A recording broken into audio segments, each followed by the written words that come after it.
Vamos falar então sobre o escoamento em canais e as particularidades desse tipo de escoamento. A gente sabe então que o escoamento livre, o líquido ele vai estar em contato com a superfície, né? E a pressão atmosférica vai ser a pressão atuante nesse tipo de conduto.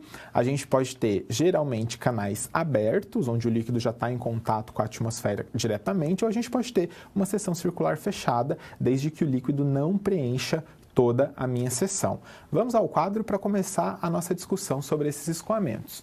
Então, os condutos livres, eles vão apresentar a superfície livre, vão atuar sob pressão atmosférica.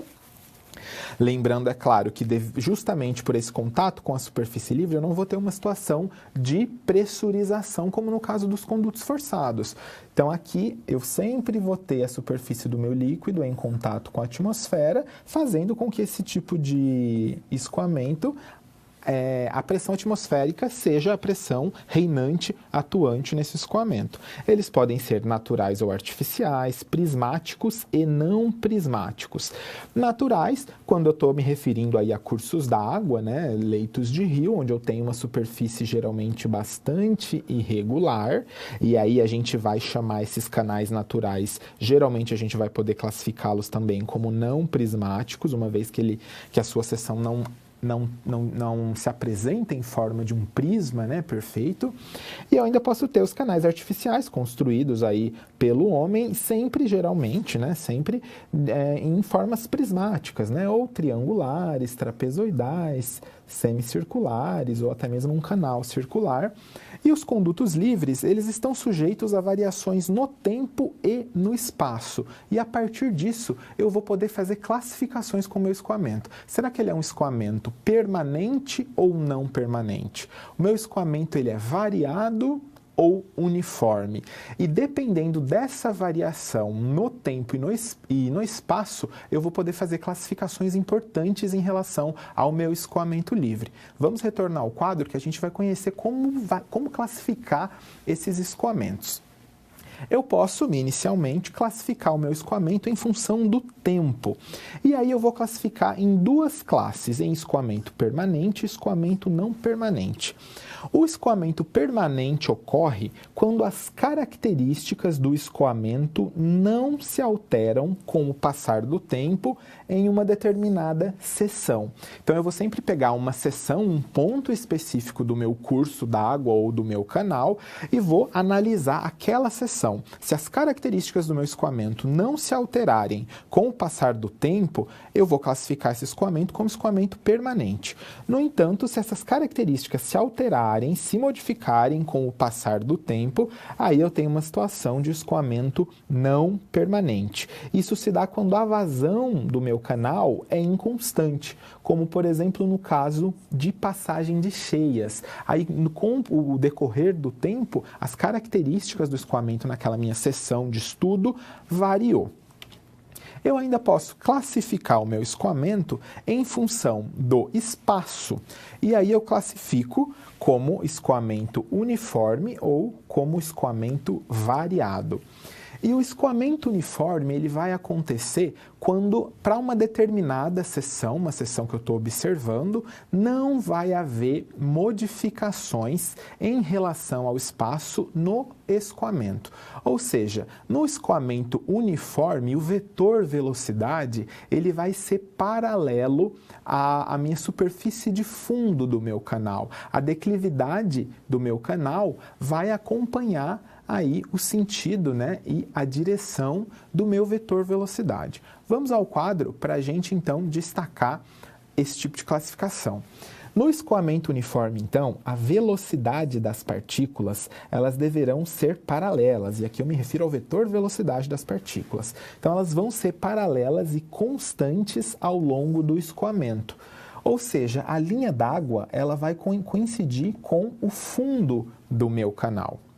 Já no escoamento variado, as trajetórias elas não serão mais paralelas com o fundo e nem entre si. E, consequentemente, a linha d'água não é paralela a linha de fundo do meu canal.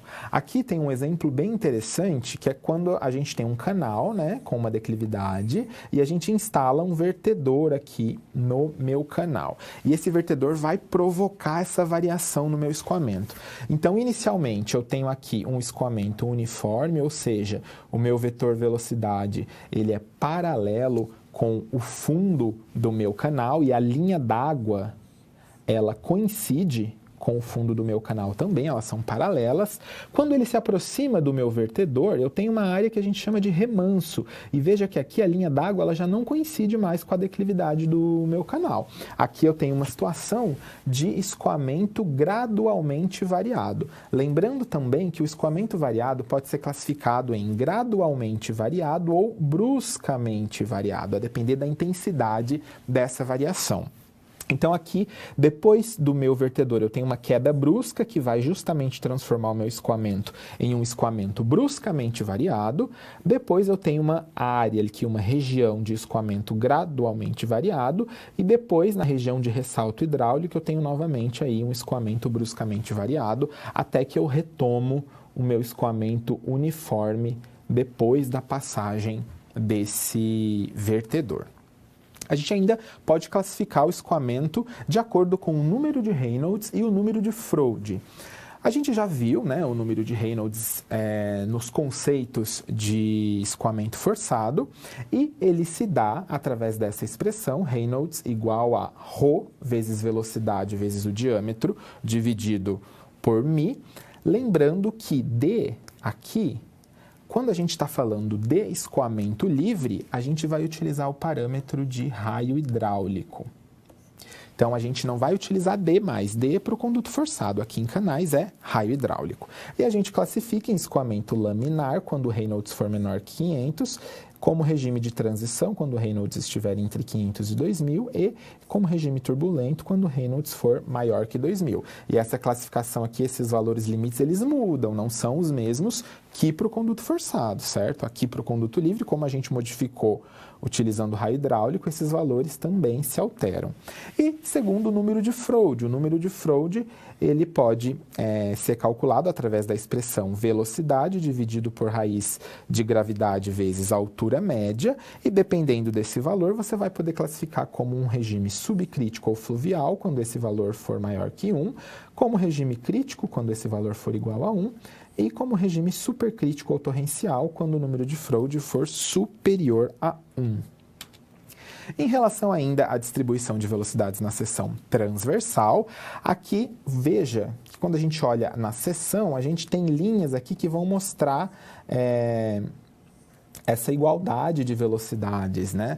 Aqui, quando a gente olha em perfil, a gente vê que a variação da velocidade é um pouco diferente de quando a gente fala de conduto forçado. Aqui, a gente vai ter na base do meu canal uma velocidade zero, afinal de contas você tem o atrito do fundo do meu canal. Depois essa velocidade ela vai aumentando até que atinge aqui o ponto máximo, e depois, quando em superfície, aqui em contato com a atmosfera, eu vou ter um pouquinho de redução dessa velocidade, uma vez que a atmosfera aqui, a superfície do meu líquido, também vai sofrer resistência em função do contato com a atmosfera. Esse valor de velocidade máxima, ele vai se dar aqui no vértice dessa curva, e eu posso calcular ainda esse valor de velocidade média como a média entre as velocidades nas alturas de 20% e 80%. Então, eu pego aqui a velocidade em 20% e em 80% e eu faço a média desses dois valores. É uma forma de obter esse valor de velocidade média. Finalizamos, então, o nosso conceito. Vamos ao próximo.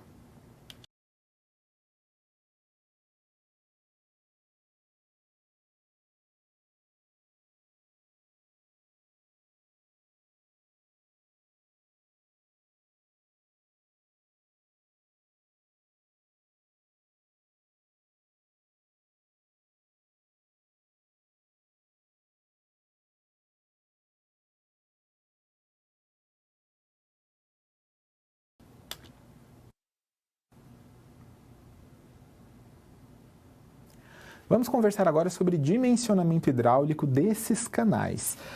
Os canais livres, os escoamentos livres, eles vão ter princípios de dimensionamento, de fundamentação na hidráulica diferentes dos condutos forçados. E para isso a gente vai precisar prestar atenção em alguns fundamentos e algumas equações que vão ser bastante diferentes daquelas vistas para condutos forçados. Vamos ao quadro para a gente iniciar essa discussão. É muito importante, antes de começar a conversar sobre dimensionamento, identificar bem os elementos geométricos dos canais. A gente tem aqui, nessa figura, uma seção típica de um canal, onde a gente vai conseguir identificar os diversos elementos geométricos. A gente tem o que a gente chama em canal de área molhada, que é a minha área, toda a área correspondente ao meu canal, onde eu tenho líquido escoando no meu canal. Então, é toda a área que corresponde à superfície, né, à altura da minha lâmina d'água e o meu perímetro aqui, né? Toda essa região, a minha área do meu canal, é a área de líquido que está escoando.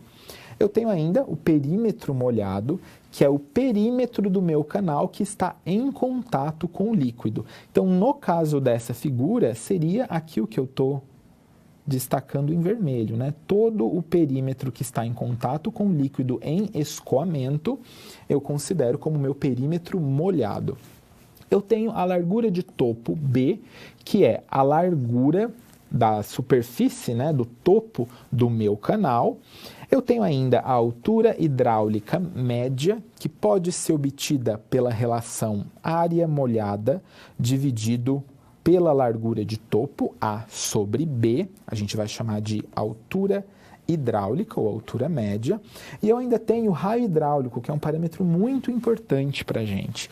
O raio hidráulico, ele se dá pela divisão da área molhada e do perímetro molhado. Então, o raio hidráulico você sempre vai precisar calcular para o dimensionamento hidráulico de canais. E para isso, então, você precisa calcular a área molhada, o perímetro molhado, dividir um pelo outro e obter, assim, o raio hidráulico. Quais são os outros parâmetros, os outros elementos geométricos de canal? Eu também tenho o que a gente chama de razão de aspecto. Quando eu divido a minha base do canal, o meu valor B, pela altura da lâmina d'água Y, eu tenho a minha razão de aspecto, que a gente vai utilizar no dimensionamento, no equacionamento e resolução depois de exercícios. Eu tenho ainda a altura da lâmina d'água Y, que é a altura do meu escoamento, né? O quanto de água eu tenho no meu escoamento. Eu tenho a altura de escoamento H, que aí é a altura H perpendicular à superfície de fundo, é também um elemento geométrico, mas no dimensionamento, geralmente a gente vai usar a altura de lâmina d'água Y mesmo. Eu tenho ainda a declividade de fundo IY0, que é a declividade do fundo do meu canal, a declividade da linha d'água LA ou piezométrica, que aí é, no caso, a linha d'água de superfície do meu canal, qual é a declividade dessa linha d'água. Eu tenho ainda a declividade da linha de energia LF, que é como a energia nesse escoamento vai variar. E como eu faço o dimensionamento hidráulico desse canal? Eu vou recorrer à equação de Manning. Essa equação de Manning, ela é proveniente da equação de Chezy. Eu trouxe ela já em sua versão final e você vai ver que ela não é uma equação complexa, só que você vai precisar calcular aqueles elementos geométricos dos canais, como área molhada, perímetro molhado e o raio hidráulico. Vamos ao quadro para conhecer a equação de Manning. A equação de Manning, então, é a seguinte: vazão é igual a área molhada vezes raio hidráulico elevado a 2/3 vezes raiz quadrada da declividade do canal dividido por N, que é o coeficiente de rugosidade. E esse coeficiente de rugosidade está relacionado ao revestimento do canal. Então, a depender do material de revestimento desse canal e das condições do revestimento, eu vou ter esses coeficientes de rugosidade variando entre si. É bem simples. Esses coeficientes de rugosidade, então, a depender do tipo de material, Se eu tiver, por exemplo, tubos de ferro fundido sem revestimento, em condições muito boas, eu vou usar o valor de 0,012. Em condições boas, 0,013. Em condições más, ruins aqui, 0,015. E aí existem tabelas com diversos tipos de material, superfície de cimento alisado, superfície de argamassa de cimento e as respectivas condições. Eu vou recorrer a essas tabelas e obter esses valores de rugosidade. Eu ainda tenho, para facilitar o equacionamento, a resolução dos exercícios, a equação de Manning compacta. Essa equação de Manning compacta, ela vai me trazer um numerador e um denominador diferentes. O numerador m eu vou calcular e o numerador k eu vou encontrar em uma tabela. E eu consigo, a partir dessa equação compacta, encontrar a altura da lâmina d'água. Ela pode ser bastante útil a depender do exercício do dimensionamento que a gente está resolvendo. Vamos lá, então. Então, a altura da lâmina d'água y é igual a m dividido por k. K é um coeficiente de forma tabelado. Eu vou obter em tabelas diferentes, a depender do tipo da minha seção. Para seções retangulares ou trapezoidais, eu vou entrar aqui com o meu valor da razão de aspecto b dividido por y e também com o valor da declividade do meu talude, 0, 0,5, 1. E eu venho aqui, então, na minha coluna, encontro o meu valor de m, venho aqui no meu z e vou encontrar o meu valor k respectivo de coeficiente de forma. Já a fração aí superior, o meu numerador m, ele é obtido através da resolução dessa expressão, n vezes q dividido por raiz da declividade elevado a 3/8. Isso aqui eu calculo a partir dos dados do meu canal e de vazão. Então, com essa equação de Manning compacta, eu consigo aí resolver exercícios de dimensionamento de uma maneira mais fácil, a depender do que eu estou pedindo ou solicitando, precisando no meu dimensionamento. Eu tenho ainda casos de seções circulares parcialmente cheias. E aí, nesses casos, eu vou ter cálculos mais complexos para a obtenção dos meus elementos geométricos. Eu trouxe aqui para que você tenha essas informações em mãos, mas em caso de seções circulares parcialmente cheias, eu sempre vou fazer os cálculos a partir desse ângulo formado aqui, a partir da projeção do meu escoamento, da minha superfície de contato. Esse ângulo interno formado aqui é o meu ângulo onde eu vou ter seno de θ, cosseno de θ, eu vou entrar com esses valores em radianos e vou conseguir calcular o meu ângulo, a minha área molhada, a altura de lâmina d'água, o meu valor de perímetro molhado, só que é um equacionamento mais complexo, uma vez que eu tenho uma seção circular e não seções prismáticas como a triangular, trapezoidal, seções em seções quadrangulares, mesmo, que forma aí apenas um quadrado. Então, para seções circulares, eu tenho aí algumas frações, algumas expressões um pouco mais complexas. Bom, finalizamos aqui então o nosso conceito.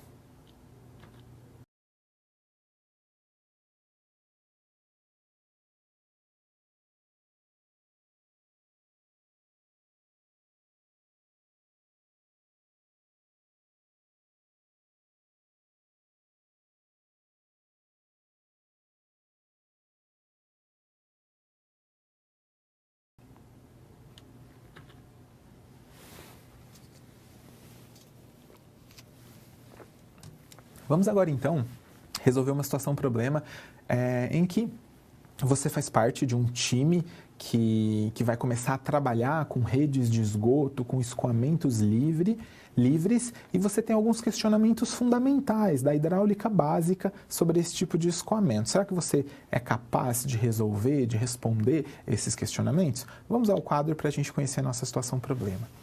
Então, você é um engenheiro convidado a participar de projetos de canais e redes coletoras de esgoto. E aí você tem alguns questionamentos iniciais aí que se apresentam a você. Você está começando a participar desse tipo de projeto, então pode ser que você encontre algumas dificuldades por esse caminho inicial. Quais são esses questionamentos que se apresentam para você, então? São 3. O primeiro deles, quais os tipos de regime e elementos geométricos desse tipo de escoamento? E ainda, como é a distribuição da velocidade em escoamentos livres? Há uma seção de máxima eficiência de forma análoga ao diâmetro econômico? Bom, a gente consegue responder essas questões que envolvem esses fundamentos iniciais e básicos da hidráulica de canais. A gente sabe, por exemplo, que a distribuição de velocidades ela é um pouco diferente da distribuição em condutos forçados, uma vez que no fundo do meu canal eu tenho contato com o material do fundo do canal, ou seja, o meu atrito ali é bem grande, a minha velocidade no contato com o fundo do canal vai ser zero, eu vou ter uma curva aí, uma parábola que descreve essa distribuição de velocidade e no topo da minha superfície eu vou ter também uma redução de velocidade em função do atrito do topo da minha lâmina líquida com a atmosfera. Eu sei ainda algumas outras características fundamentais que para o dimensionamento hidráulico eu preciso conhecer elementos geométricos do meu canal, como área molhada, perímetro molhado, raio hidráulico. Então a gente tem aí subsídios técnicos e teóricos para responder esses questionamentos. Vamos resolver essa situação-problema, então? Então, respondendo à primeira pergunta, quais os tipos de regime e elementos geométricos desse tipo de escoamento? Bom, a gente sabe que em canais livres, os regimes eles vão ser influenciados por mais variáveis do que nos condutos forçados. Veja que a gente pode classificar os regimes livres, né, os regimes de escoamento livre, em função do tempo, como permanente ou variado, em função do espaço, como uniforme ou variado. Quero apontar aqui, pessoal, uma inconsistência. Em função do tempo, é como permanente ou não permanente, tá? Então, já faz aí essa anotação no seu slide. Ok? Não é como variado, não. Em função do tempo, nós classificamos o escoamento como permanente e não permanente, e em função do espaço, como uniforme e variado. E o escoamento variado ainda pode ser subclassificado como gradualmente variado ou bruscamente variado. Eu ainda posso classificar os escoamentos livres em função do número de Reynolds, como laminar, turbulento ou de transição, e também em função do número de Froude, como subcrítico, crítico e supercrítico. E os principais elementos geométricos do meu canal vão ser a altura d'água Y, de escoamento H, a altura hidráulica ou média HM, muito importante aqui eu tenho a minha área molhada, a largura do topo, o meu perímetro molhado, muito importante também, raio hidráulico, fundamental para o meu dimensionamento, e ainda a inclinação de fundo, a inclinação do meu canal eu vou utilizar lá na equação de Manning, e eu tenho ainda a inclinação da linha d'água e da linha de energia. A distribuição da velocidade, como eu discuti no comecinho da nossa situação-problema, ela vai variar, ela vai ser aí zero no contato com a base do meu canal, vai haver aí a sua distribuição no formato parabólico e na superfície do meu escoamento, onde há contato com a atmosfera, eu vou ter uma redução novamente da minha velocidade devido ao atrito do contato do líquido com a atmosfera. Eu tenho uma velocidade máxima, que é aqui o vértice dessa parábola, e eu tenho também uma velocidade média. Há uma seção de máxima eficiência de forma análoga ao diâmetro econômico. Lembra que para os condutos forçados a gente tinha o chamado diâmetro econômico, né, onde a gente fazia cálculos, principalmente para tubulações de recalque, onde você chegaria a um valor final de um diâmetro mais econômico para a minha tubulação. Aqui para canais nós também temos uma seção de máxima eficiência, que é aquela a partir do mínimo perímetro molhado para a minha seção de estudo. Vamos retornar ao quadro. Então, a melhor eficiência para canais é quando esse canal for capaz de conduzir a máxima vazão possível. E a máxima vazão possível, ela vai ocorrer com o máximo raio hidráulico. Quanto maior o meu raio hidráulico, maior a minha vazão.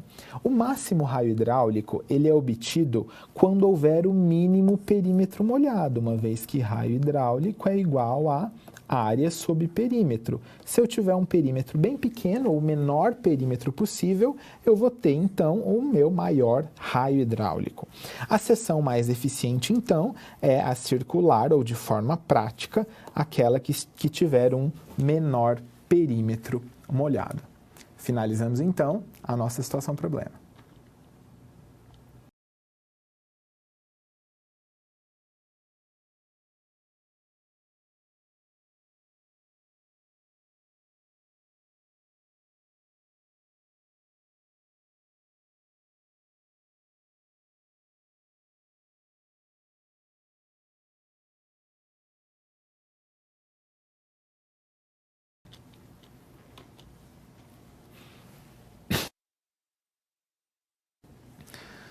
Vamos agora, então, calcular velocidades em canais. Vamos resolver uma situação-problema prática, resolução de exercício. Vamos calcular, dimensionar um canal. Vamos ao quadro. Então, situação-problema 2.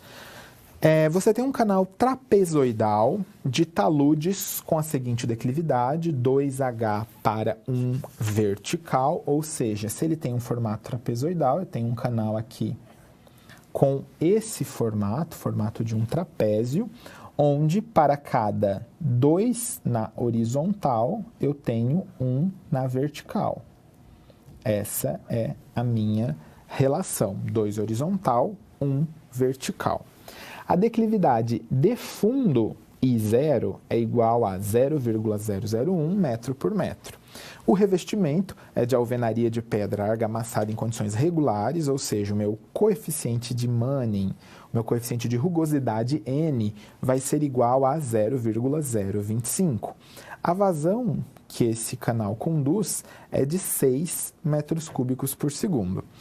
O exercício ainda te dá a razão de aspecto do meu canal, razão de aspecto M, que é igual à relação B sobre Y, é igual a 4. E aí, a situação-problema te pede para calcular a velocidade. Vamos lá, então. Em relação à declividade do meu canal, eu posso calcular, então, o meu valor de Z, que é a declividade das paredes do meu canal, ok? As paredes do meu talude. Então, Z é igual a XH sobre XV, ou seja, a inclinação das paredes do meu talude, que na horizontal é 2 e na vertical é 1. Logo, essa razão Z é igual a 2. A minha razão de aspecto é igual a 4. O exercício, a situação-problema me deu. Então, com isso, eu já consigo ir lá naquela tabela para a equação de Manning compacta e obter o meu valor K, a minha constante, o meu coeficiente de forma K. Então, eu vou lá naquela tabela, eu pego para a coluna MBY, eu pego lá a linha 4, afinal de contas, a minha razão de aspecto é 4, e eu vou lá na coluna Z igual a 2 e consigo encontrar o meu coeficiente de forma, que é igual a 1,796. Bom, então, agora, essa aqui é a minha equação compacta de Manning, eu já tenho o meu valor de coeficiente de forma K, agora eu preciso encontrar o meu valor de M, que é dado por essa expressão, N vezes Q dividido por raiz da declividade do canal elevado a 3/8.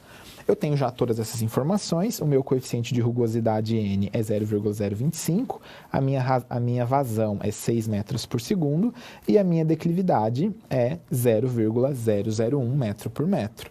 Resolvo essa expressão, eu chego a um valor de M igual a 1,793. Então, indo lá na minha equação de Manning compacta, eu consigo encontrar o meu valor da altura da lâmina d'água dividindo M por K. M é 1,793, o meu valor de K é 1,796, eu chego então à altura da lâmina d'água de 0,998 metros. Então, agora eu dou continuidade no meu exercício, porque a partir da altura da lâmina d'água eu consigo encontrar os outros elementos necessários para a resolução do exercício. Eu sei que a minha razão de aspecto M é igual a B sobre Y, que é igual a 4. Quando eu isolo B, eu sei que B é igual a 4 vezes Y. Eu já encontrei o meu valor de Y com a equação de Manning compacta, então eu consigo, consequentemente, encontrar o meu valor de B, ou seja, a base do meu canal. 4 vezes 0,998, eu sei que a base do meu canal tem 3,99 metros. E agora, eu consigo também encontrar o topo, a largura de topo do meu canal. E isso eu faço através da soma do meu valor de B, que corresponde a esse comprimento dessa largura, né? E aí eu preciso encontrar quanto vale esses dois trechinhos aqui que estão relacionados às paredes do meu talude. Para isso, eu multiplico 2 vezes Z, que é a inclinação das paredes do meu talude, vezes o meu Y0. Afinal de contas, eu sei que horizontalmente aqui eu vou ter um comprimento que está correlacionado à inclinação das paredes do meu talude. Então, 2 vezes Z vezes Y mais B, eu tenho a minha largura de topo. 2 vezes 2 vezes 0,998 mais 3,99, que é a base do meu talude, a base do meu canal, eu chego então a uma largura de topo de 7,98. Aí então, eu já encontrei todos os elementos geométricos, eu consigo calcular a minha área molhada, que é base menor mais base maior, dividido por 2 vezes a lâmina d'água Y. Ou seja, 7,98 mais 3,99 dividido por 2 vezes 0,998, eu encontro a área do meu canal de 5,97. E aí, através da equação de continuidade, bem fácil, né? Eu sei que vazão é igual a velocidade vezes altura, eu vou isolar o V, velocidade, eu encontro então a velocidade de escoamento do meu canal através da divisão da vazão pela área molhada, ou seja, 6 dividido por 5,97. E eu chego aí aproximadamente a uma velocidade de 1 metro por segundo. Encontrei então a velocidade de escoamento do meu canal.